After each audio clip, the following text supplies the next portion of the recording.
సొంత కుమారుడు అయిన వైఎస్ జగన్మోహన్ రెడ్డికి గాయమైనప్పటికీ అసలు వైఎస్ విజయమ్మ ఎందుకు స్పందించలేదు, ఆవిడ అమెరికా నుంచి ఆంధ్రాకు ఎందుకు రాలేదు అనేది ఇప్పుడు సర్వత్రా చర్చనీయాంశంగా మారిన నేపథ్యంలో అసలు వైఎస్ విజయమ్మ అమెరికా వెళ్ళడానికి కారణం ఏంటి? ఆవిడ్ని ఎవరైనా బలవంతంగా అమెరికా పంపించారా లేదా ఆవిడే అమెరికా వెళ్ళిందా అనేది కూడా ఒక చర్చ నడుస్తున్నటువంటి నేపథ్యంలో ఈ అంశానికి సంబంధించి మనతో మాట్లాడేందుకు ప్రముఖ రాజకీయ విశ్లేషకులు, ప్రముఖ సీనియర్ జర్నలిస్ట్ సిఎస్ రావు గారు మనతో ఉన్నారు. సార్తో మాట్లాడదాం. Sir hi sir. హలో.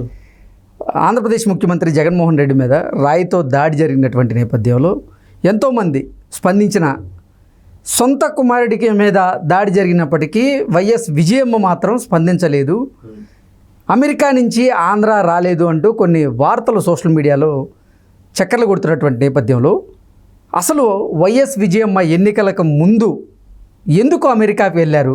ఆవిడే అమెరికాకి వెళ్ళారా లేదంటే ఎవరైనా బలవంతంగా పంపించారా అనేది ఇప్పుడు పెద్ద చర్చకు దారితీసింది సార్. ఓ పెద్ద హాట్ టాపిక్ కూడా ఇప్పుడు రాజకీయాల్లో, ఇప్పుడున్నటువంటి ఆంధ్రప్రదేశ్ రాజకీయాల్లో విజయమ్మ అమెరికా ఎందుకు వెళ్ళారు ఈ టైంలో అనేది ఒక హాట్ టాపిక్ అయితే, సరే ఆవిడ వెళ్ళారు, ఏ కారణంతోటైనా ఆవిడ వెళ్ళారు. వెళ్ళిన తర్వాత జరిగినటువంటి పరిణామం గులకరాయి దాడి జగన్మోహన్ రెడ్డి మీద. సరే అది గులకరాయి దాడా ఇంకో దాడా పక్కన పెడితే ఆయనకైతే ఒక గాయమైంది, దాడి చేసే ప్రయత్నం చేశారు. ఏ తల్లి అయినా సహజంగా తన బిడ్డకి ఇలాంటి దాడులు జరిగినప్పుడు లేదంటే ఇబ్బంది కలిగినప్పుడు పరామర్శించడానికి ఇమీడియట్ హుటాహుటిన వచ్చేస్తారు. ఒకటి సరే అమెరికాలో దూరంగా ఉన్నారు కాబట్టి, ప్లస్ అది కూడా స్వల్ప గాయం కాబట్టి దాన్ని పెద్దగా లెక్కలోకి తీసుకోలేదు అనుకుందాం. ఫోన్లో అయినా మాట్లాడాలి కదా, ఫోన్లో అయినా పరామర్శించాలి కదా, ఫోన్లో అయినా మాట్లాడి ఓదార్చే ప్రయత్నం చేయాలి కదా. కానీ అది కూడా చెయ్యలేదేమో అనేటువంటి అనుమానం కలుగుతుంది. ఎందుకంటే ఒకవేళ విజయమ్మ కనుక ఫోన్ చేసినట్టయితే లేదా పరామర్శించినట్టయితే అది ఖచ్చితంగా సొంత మీడియాలోనే ప్రచారం చేసుకునేవాళ్ళే. అవును, ఎందుకు ప్రచారం, సొంత తల్లి సొంత పల్లి అడిగితే ప్రచారం చేసుకుంటారా అని చెప్పి కూడా అనొచ్చు చాలామంది. ఇలాంటి పరిస్థితులు ఇప్పుడున్నటువంటి పరిస్థితుల్లో ఖచ్చితంగా అది ప్రచారాస్త్రంగా పనిచేస్తుంది అనేది వాళ్ళకి తెలుసు, వైఎస్ఆర్ కాంగ్రెస్ పార్టీ వాళ్ళకి. ఎందుకనంటే అసలు విజయమ్మ షర్మిలాకి సపోర్టా లేదంటే జగన్మోహన్ రెడ్డి సపోర్టా అనేటువంటి ఒక చర్చ అయితే నడుస్తున్న మాట వాస్తవం కదా. సో ఇద్దరిని ఆశీర్వదించి ఆశీస్సులు అందించి పంపించారు కదా, దీవించి. షర్మిలాని కూడా కడప నుంచి పోటీ చేయడానికి పోయి ప్రచారం చేయడానికి ఆవిడే ఆశీర్వదించి పంపించారు కదా. జగన్మోహన్ రెడ్డి బస్ యాత్రకి వెళ్ళేటప్పుడు కూడా ఇడుపులపాయలో ఆవిడ ఆశీస్సులు అందించి పంపించారు కదా. కాబట్టి అటు ఇద్దరు రక్తం పంచుకుని పుట్టారు కాబట్టి జగన్మోహన్ రెడ్డి అలాగే షర్మిల వాళ్ళిద్దరికీ సమానమైనటువంటి ఆశీస్సులు ఇచ్చి ప్రచారాన్ని పంపించారు ఒక తల్లిగా అనుకుందాం. అయితే వీళ్ళిద్దరి మధ్య ఎవరి వైపు ఉండాలో తేల్చుకోలేక ఆవిడ ఎస్కేప్ అయ్యారనేది ఒకటి. అమెరికాకి వెళ్ళిపోయారు. అసలు ఈ రాజకీయాలు వీటితో నాకు సంబంధం ఏదన్నట్టుగా అక్కడికి వెళ్ళిపోయారు అనుకుంది. సరే వెళ్ళిపోయిన తర్వాత అయినా ఈ సంఘటన తెలిసిన తర్వాత ఇప్పుడు ఒకవేళ కనుక ఆమె ఫోన్ చేసిన పరామర్శించినట్టయితే ఖచ్చితంగా వాళ్ళ సొంత మీడియాలో వేసుకునేవాళ్ళు. తల్లి పరామర్శించింది, విజయమ్మ ఫోన్ చేసింది, బిడ్డకి ఎలా ఉందో తెలుసుకునే ప్రయత్నం చేసింది, ఇవన్నీ కూడా వచ్చిండేవి కథనాలు. అంటే రాజకీయ కోణం నుంచి ఇప్పుడు ఈ ఇష్యూ నడుస్తుంది కాబట్టి, అంటే ఒక తల్లి బిడ్డను పరామర్శిస్తే అది న్యూస్ కాదు కదా, ఎందుకు మీరు ఇంత విశ్లేషణ చేయాల్సి వస్తుందని చెప్పి అనుకోవచ్చు. కానీ ఇది రాజకీయ కోణంతో ముడిపడి ఉంది కాబట్టి డెఫినెట్గా ఒకవేళ ఆమె ఫోన్ చేసి పరామర్శించినా కానీ న్యూస్గా వచ్చిండేది. ఇప్పటివరకు అయితే రాలేదు. అంటే ఆవిడ టోటల్గా ఇప్పుడు జగన్మోహన్ రెడ్డికి దూరంగా ఉందని చెప్పి మనం భావించడానికి అవకాశం ఉంది. ప్లస్ ఎందుకు దూరంగా వెళ్ళిపోయారు అసలు విజయమ్మ, ఎందుకు అమెరికా వెళ్ళిపోయారు అని అంటే దీనికి తెలుగుదేశం పార్టీ వాళ్ళు చెప్తున్నటువంటి ఒక సమాధానం, లేదంటే తెలుగుదేశం పార్టీ వాళ్ళు ఊహిస్తున్నటువంటి ఒక అంశం ఏంటంటే ప్రెస్ మీట్లో కూడా చెప్పారు, అలాగే మీడియాతో కూడా మాట్లాడుతూ ఉన్నారు. జగన్మోహన్ రెడ్డి రాజకీయాల్లోకి వచ్చినప్పటి నుంచి ఎవరో ఒకరు ప్రతి ఎలక్షన్కి ఒకళ్ళు చచ్చిపోవాలి, దాన్ని రాజకీయంగా అనుకూలంగా మలుచుకోవాలి, అదే ఆయన సిద్ధాంతం. అందుకే ఇప్పుడు ఇంట్లో ఎవరిని చంపేస్తారో తెలియని పరిస్థితుల్లో అమెరికా వెళ్ళిపోయారనేది ఇప్పుడు దెందులూరు ఎమ్మెల్యే చింతమనేని ప్రభాకర్ అనుమానం వ్యక్తం చేస్తూ ఆయన ఒక ప్రెస్ మీట్ పెట్టి చెప్పడం జరిగింది. అలాగే బోండా ఉమా కూడా ఇలాంటి అనుమానాన్ని వ్యక్తం చేశారు.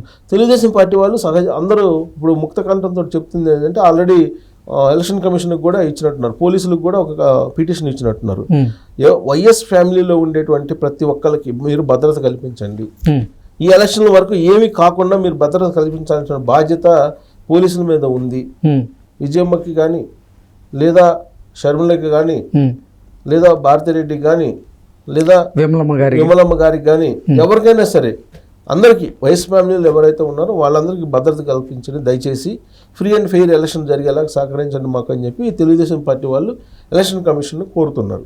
దానికి కారణం ఏంటంటే 2019 ఎన్నికలప్పుడు వివేకానంద రెడ్డి మర్డర్ జరిగింది, దాన్ని రాజకీయంగా అనుకూలంగా మలుచుకున్నారు అనేటువంటిది అందరికీ తెలిసిపోయింది.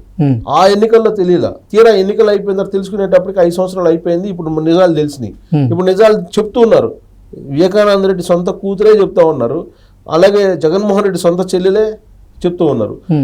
నిజాలు చెప్తున్నటువంటి వాళ్ళని ఏ విధంగా దూషిస్తున్నారు, ఏ విధంగా భయపిస్తున్నారు అనేది కూడా అర్థమవుతుంది. ఇప్పుడు సునీతారెడ్డికి రక్షణ కల్పించమని చెప్పి తెలుగుదేశం పార్టీ అడుగుతుంది, షర్మిలకి రక్షణ కల్పించమని తెలుగుదేశం పార్టీ అడుగుతుంది, విజయమ్మకి రక్షణ కల్పించమని తెలుగుదేశం పార్టీ అడుగుతుంది. కుటుంబ సభ్యులందరికీ రక్షణ కల్పించాల్సిన బాధ్యత ఎలక్షన్ కమిషన్ మీద ఉంది, మీరు కల్పించండి అని చెప్పి చెప్తున్నారు.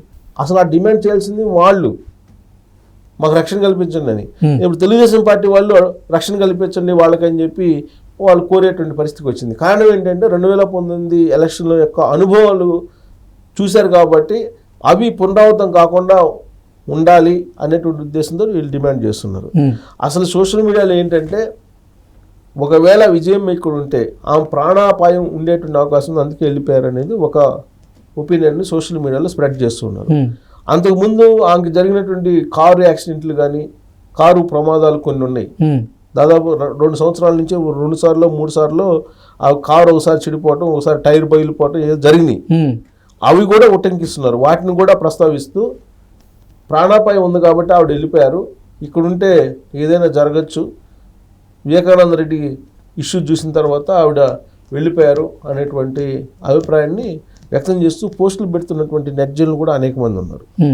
సో కాబట్టి అసలు విజయం ఇప్పుడు అమెరికా ఎందుకు వెళ్ళారు, వెళ్ళాల్సిన అవసరం ఏమొచ్చింది అని అంటే ఇప్పుడు సోషల్ మీడియాలో పోస్టులు సమాధానం ఇస్తుంది. అది కారణం ఏంటంటే ఇక్కడ ఉంటే ప్రాణాలు ఉంటాయా ఉండవా అనేటువంటి ఒక భయంతో ఆవిడ వెళ్ళిపోయారు అనేది ఇప్పుడు విపక్షాలు చేస్తున్నటువంటి ఆరోపణ. అలాంటి అభిప్రాయాన్ని వాళ్ళు వ్యక్తం చేస్తుంటే నెట్జన్లు కూడా అదే చెప్తున్నారు. ప్లస్ ఇప్పుడు గులకరాయి ఇష్యూ వచ్చిన తర్వాత ఈ గులకరాయి ఇష్యూకి సంబంధించి ఎవరో అవుతూ శ్రీధర్ రెడ్డి అనే అతను 4 రోజుల ముందే ఒక ట్వీట్ చేశారు, రాబోయేటువంటి రోజుల్లో మీరు రాజకీయాల్ని తారుమారు చేసేటువంటి సంచలనమైనటువంటి విషయాలు మీరు చూడబోతున్నారని చెప్పి జగన్మోహన్ రెడ్డి తరపు నుంచి జగన్మోహన్ రెడ్డి అభిమానించిన అభిమానిగా ఆయన ఏదో పెట్టారు అని చెప్పి అంటూ ఉన్నారు. ఇది ఒక ట్రైలరే మాత్రమే. ఈ కులకరాయి అనేది రాబోయేటువంటి రోజుల్లో ఇంకా చాలా ఎన్నికల మూడ్నే మార్చేసే సంఘటన జరగబోతుంది అన్నట్టు ఆయన నేను చెప్పి అన్నారంటే ఒక రకంగా భయానక పరిస్థితి ఏర్పడుతుంది. ఎందుకంటే ఇప్పుడు వివేకానంద రెడ్డి మర్డర్ 2019లో ఏ విధంగా మొత్తం రాష్ట్రంలో ప్రభావితం చూపించిందో మనం చూసాం. అలాగే కోడికత్తి ఉత్తరాంధ్రలో, రాయలసీమలోనేమో వివేకానంద రెడ్డి, కోస్తాకు వచ్చేటప్పటికేమో అమరావతిని గ్రాఫిక్స్ని బూచిగా చూపించారు. 3 ప్రాంతాల్లో 3 రకాల ఇష్యూస్ని తీసుకొచ్చి 2019లో ఎన్నికల్లో ప్రజల్ని పక్కదోవ పట్టించేటువంటి ప్రయత్నం చేశారు. ఇది అందరికీ తెలిసినటువంటి విషయమే. ఇప్పుడు ఈ ఎన్నికల్లో ఏం చేస్తారు అనేది ఎవరికి అర్థం కావట్లా, ఒక రకంగా ఆందోళన చెందుతున్నటువంటి పరిస్థితి. అందులో ఈ గులకరాయి దాడి జరిగిన తర్వాత రాబోయేటువంటి రోజులు ఇంకేం చేపిస్తుందో, ఈ ఐపాక్కు సంబంధించినటువంటి వాళ్ళు ఏ సలహా ఇస్తారో, ఏం చేపిస్తారో వైఎస్ఆర్ కాంగ్రెస్ పార్టీ వాళ్ళతోటి అనేది వినిపిస్తున్నటువంటి క్రమంలో ఇప్పుడు అమెరికా విజయమ్మ వెళ్ళడం వెనక అసలు కారణం ఇదేను. 2019 నాటి సంఘటనలు పునరావృతం కాకుండా ఉంటే ఎవరు ప్రాణాలు ఎలా ఉంటాయో తెలియని పరిస్థితులు ఆవిడ వెళ్ళిపోయారు అనేటువంటిది వినిపిస్తుంది. బట్ ఇలాంటి అభిప్రాయాలు, ఇలాంటి విశ్లేషణ చేసుకోవడం ఒక రకంగా దురదృష్టకరం. కానీ అనివార్యంగా ఇలాంటి అంశాలను మనం ప్రస్తావించుకోవాల్సి వస్తుంది. ఓకే, కారణం ఏంటంటే 2019 ఎన్నికల నాటి ఎపిసోడ్లు కళ్ళెదురు కనిపిస్తున్నాయి కాబట్టి. ఓకే, సో కారణం మరి ఆవిడ ఎందుకు వెళ్ళిందో నిదానంగా ఆవిడ వస్తే కానీ తెలియదు, ఆవిడ నోటి నుంచి ఆవిడ ఏం చెప్తారని. బట్ ఆయనకి రాళ్ళదాడి జరిగినప్పుడు ఆయన పరామర్శించకపోవడం అనేది విజయమ్మ కొంత ఆలోచించాల్సినటువంటి అంశం రాజకీయం కూడా నుంచి. Okay sir, thank you so much. Thank you.